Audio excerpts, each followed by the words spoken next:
ইতালিতে online global business ব্যাপক সাফল্য অর্জন করে তাক লাগিয়ে দিয়েছেন প্রবাসী বাংলাদেশি নারীরা।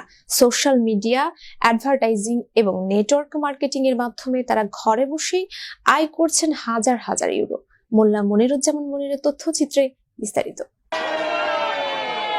বৃহস্পতিবার রাজধানী রোমে অনুষ্ঠিত হয় 2 দিন ব্যাপী ডিজিটাল বিজনেস সাকসেস কনফারেন্স 2025। এতে প্রধান অতিথি ছিলেন প্রথম বাংলাদেশি প্রতিনিধি তানভীর আহমেদ, জান্নাতুল ফেরদৌস, মাসুমা মামুন ও জিন্নাত আরার সার্বিক ব্যবস্থাপনায় অনুষ্ঠিত এই সম্মেলনের দ্বিতীয় দিনের মূল অনুষ্ঠান হয় ভিয়া কাসিলিনা ডোমোস রেস্টুরেন্টের সম্মেলন কক্ষে। ডিজিটাল বিজনেস একটি আন্তর্জাতিকভাবে নিবন্ধিত, স্বচ্ছ ও বৈধ প্ল্যাটফর্ম। এটি বর্তমানে 26টি দেশে সরকার অনুমোদিত এবং বিশ্বজুড়ে 2,65,000-এরও বেশি মানুষ এই ব্যবসায় যুক্ত, যার মধ্যে 2,000-এর বেশি বাংলাদেশি সদস্য। এই সফলতা অর্জনকারীদের মধ্যে ইউরোপের সবচেয়ে এগিয়ে রয়েছেন নারী উদ্যোক্তারা। প্রবাসী নারী উদ্যোক্তা মাসুমা জানান,